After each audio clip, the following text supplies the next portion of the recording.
네, 정치권의 관심 뉴스들 진단해 보겠습니다. 나이트 포커스 오늘은 장성철 공론센터 소장, 김성애 정치연구소 싱크와이 소장 두 분 모셨습니다. 안녕하십니까? 안녕하세요. 안녕하세요. 예.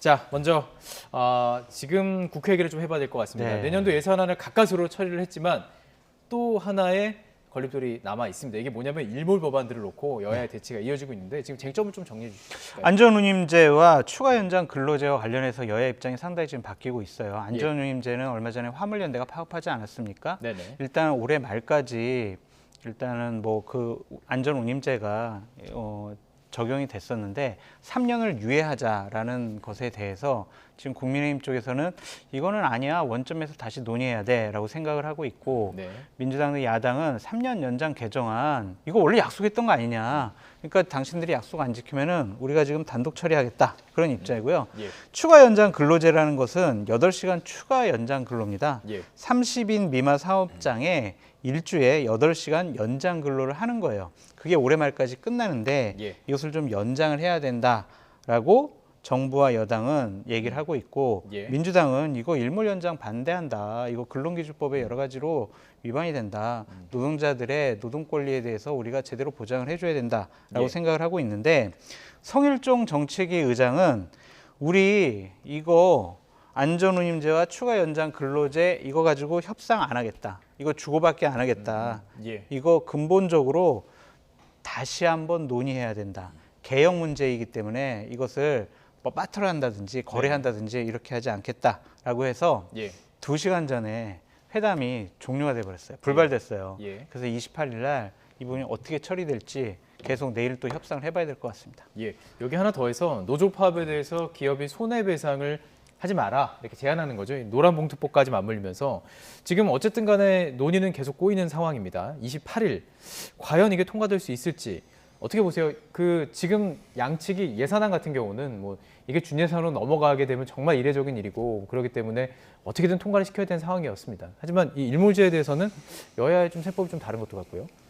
일단 노조 때리기에 신들이 나셔서 더 때리면 때렸지 그냥 봐주지는 않겠다라는 이야기를 하고 있는 겁니다. 3년제 연장하는 정부안이죠. 예, 예, 지금 그러고 2022년 11월하고 12월하고 바뀐 것은 정부가 노조를 때렸는데 국민들이 박수를 쳐준 것밖에 없습니다. 지지율이 오른 부분. 그렇죠. 예. 그러면 지난달엔 하자고 했던 일이 지금은 안 되는 이유를 설명을 못 하는 겁니다. 그냥 본때를 보여주겠다라는 생각인 건데, 안전운임제 뭐 잠깐 말씀드리면 어느 정도 보장을 해서 사람들이 운전을 할 수 있게 만들어주자는 건데, 이건 맹점이 있습니다. 안전운임제를 도입하는 것은 졸음운전도 막고 안전하게 운전할 수 있도록 여유 있는 시간을 주자고 하는 건데, 안전운임제를 만들어 놓고 하루에 16시간씩을 일해야 한 달에 400만 원을 벌고, 그중에서 차 할부값으로 100만 원 내고 300만 원 남는 게 지금 운수 노동자들이 현실이거든요. 그나마 이것도 없으면 200만 원인데 차 할부 내고 난 100만 원을 손에 쥐고 있는 게 지금 현실인 겁니다. 근데 EU 같은 경우는 2006년에 이미 법을 개정해서 아주 세세하게 예. 8시간 운전하면 몇 시간씩 쉬어야 되고 이런 규칙들을 다 정해서 하고 있었고, 예. 2012년부터 이 규칙을 자영업자들에게도 적용해서 모든 운수업을 안전하게 운행하도록 바뀌어놨습니다. 예. 우리나라도 그런 논의를 했어야 되는데 안 했죠.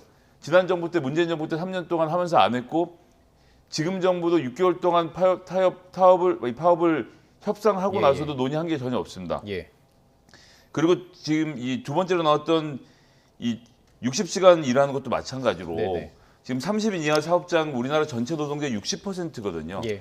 60%의 사업장에서 지금 60시간 이상 일하는 거, 이걸 지금 현재 정부는 80.5시간까지 끌어올리자라고 하는 건데, 이렇게 맥락 없이 시간만 끌어올린다고 문제가 해결되나요? 여전히 노동 최장시간 국가로서의 오명을 벗지를 못하고 있는 상태이지 않습니까? 그래서 예. 정부가 이거를 이렇게 그냥 무조건 밀어붙일 일이 아니라 논의를 해야 되는데, 예. 책임을 지고 좀 일을 진행했으면 좋겠습니다. 그러니까 지금 말씀하신 거는 단순히 그냥 여야가 어떤 정치적인 셈법에 의한 게 아니라 어떻게 보면 어떤 철학적인 문제, 어떻게 보면 지금 지지율까지 뭐 섞여 있고 얽혀 있기 때문에 상당히 복잡한 문제예요. 28일까지 과연 이게 이견을 좁힐 수 있을까요?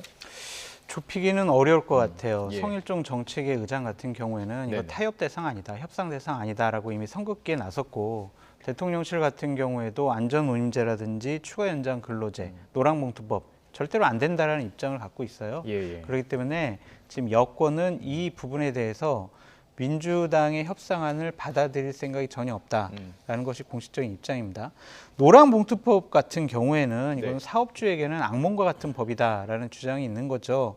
불법 파업에 대한 사업주의 손실에 대해서 배상 책임을 면책해 주는 거예요. 그렇다면 노동자들이 그냥 마음껏 불법 파업을 통해서 사업주들에게 피해를 주더라도 사업자들은 구제 수단이 없어요. 이랬을 경우에 노동할 수 있는 권리는 보장할 수가 있고 예. 파업할 수 있는 권리는 보장할 수 있지만 사업가들이 사업할 수 있는 권리는 심대하게 침해받을 수밖에 없다. 그런 차원에서 이 법안은 지금 민주당이 다수 의석을 갖고 있다고 하더라도 밀어붙이기식으로 처리해서는 안 된다. 어차피 이것도 그냥 민주당이 국회 내에서 처리하더라도 예. 대통령 거부권이 있지 않습니까? 현실적으로 실현 가능성이 없어요. 그러니까 여야가 좀 대화 타협해서 노동개혁을 어떻게 해야 되느냐라는 큰 철학적인 차원에서 접근해야지 예. 그냥 단순히 그냥 조항 하나, 법안 하나 가지고 이렇게 논의할 건 아닌 것으로 보여진다라고 말씀드려요. 오늘 저희가 이제 조금 전에 보도를 해드렸습니다. 이제 윤석열 대통령도 노사에 대해서 계속 이제 얘기를 하고 있고 노조 문제에 대해서 오늘은 결국에는 약자를 대변하는 게 아니다라는 얘기까지 하면서 지금 어떻게 보면은 이번 정부의 철학을 지금 드러내고 있는 상황입니다. 그렇기 때문에 말씀하신 그 노란봉투법도 사실 그 안에서는 이제 어떤 이제 뭐 목숨을 잃는 경우까지 나왔기 때문에 그럼요. 이제 나오는 것인데 이 부분에 대해서 어떻게 생각하세요? 예. 그러니까 조합이 약자를 대변하는 게 아니다라고 하고 윤석열 대통령이 최근에 대우조선 해양 파업 때 어떻게 했는지 보시면 알 겁니다. 그 하청 노동자들 한 달에 200만 원도 못 받는 월급을 받으면서 그것도 안 주려고 하는 원청과 그 사이에서 탄압하는 소위 말하는 그 정규직 노조와의 싸움에서 견디기 위해서 1m짜리 철장을 치고 들어가 있는 사람에게 가서 대통령 뭐라고 하셨습니까? 불법 파업 엄단하겠다고 5만 장관들 다 끌고 내려간 거 아닙니까? 거기서 이상민 행안부 장관은 서울에서 경찰청 헬기 타고 거제까지 내려가서 특공대 투입하겠다라고 경찰하고 회의하다 경찰에서 당신은 우리에게 특공대를 투입하라고 할 권리가 없다고 망신까지 당하면서까지 여하튼 그런 식으로 그 하청의 하청 노동자들이 파업하는 문제까지를 이 대통령하고 장관들이 내려가서 탄압해 놓고 이제부터 이제 와서 이 사람들이 약자가 아니다라고 말하는 것은 말이 되지 않는다라고 생각하고요. 예. 그러니까 노동조합이라는 기본적인 인식, 그러니까 ILO 기본 조약 같은 경우는 국제법으로서의 성격을 가져서 조합이 조합원 비용으로 운영할 경우에는 정부가 이걸 들여다보지 못하도록 자율성을 보장하고 있는데 예. 이 기본 원칙도 지금 못 지키고 있기 때문에 국제법에 대한 인식, 노동조합에 대한 인식이 대통령이 너무 지금 일천하신 게 아니고 걱정이 많이 됩니다. 예. 그러니까 김성애 소장님께서 자꾸 극단적인 예를 들어가지고 예. 윤석열 정권의 노동관에 대해서 폄하하고 지금 공격하시는 모습은 좀 부적절해 보여요. 화물차주가 월 100만 원밖에 못 가져가요. 예. 1m 철장 안에 갇혀져 있는 노동자들의 권리를 지금 보장하지 않고 있어요. 예. 이상민 장관 때려잡으려고 그래요.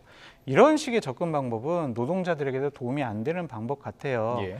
그래서 좀 일반론적인 얘기를 해주셨으면 좋겠다라고 좀 말씀을 드리고 사측의 손해배상 그럼 어떡할 거예요? 불법 파업 때문에 사측이 영업도 못하고 물건도 못 만들어서 그럼 기업은 망하게 생겼는데 그럼 그거 그냥 가만히 있어요? 불법 파업은 이건 엄단해야 되는 거 아니에요? 예. 그러니까 이런 부분과 관련해서도 여야가 충분히 좀 노사정의도 있고 노사 예. 경로의도 있잖아요. 그러니까 좀 제대로 대화 타협했으면 좋겠어요. 그래서 대우조선에 많은- 향해 120명밖에 안 되는 파견직 노동자들이 이 파업을 한 것을 가지고 지금 민주노총의 정규직에다 비교를 하면서 노조가 기득권이라고 말하는 대통령의 인식 자체가 노조의 현실에 대해서 전혀 모르고 일부 금속노조나 대기업 노조에 대해서 집중을 해서 말씀하시지만 본인이 직접 가서 탄압한 노조는 120명밖에 안 되는 굉장히 작은 노조였는데요. 그러니까 한 점은 설명이 안 예. 되지 않습니까? 그러니까 하청 노동자들의 자, 노동쟁의를 원천까지 좀 확대하는 노란봉투법은 예. 좀 문제가 있다. 그런 부분도 좀 논의해봐라. 알겠습니다. 저는 그렇게 지금 말씀드려요. 어찌 보면 이 논의가 여와 야에서 그렇죠. 지금 이루어져야 하고 국회의원들 사이에서는 이제 얘기를 하면서 노조의 입장도 들어보고 노조 안에서도 이제 말씀하신 여러 예가 있으니까요. 그런 얘기도 들어보고 지금 이 얘기가 지금 진행이 돼야 하는데 문제는 안 되고 있다는 겁니다. 이게 안 되고 있는 것이고 그리고 지금 이게 첨예하게 대립할 수밖에 없는 이 법안들이 지금 묶여 있기 때문에 28일 본회의까지 좀 관심을 갖고 지켜보도록 하겠습니다. 주제를 좀 옮기도록 하겠습니다.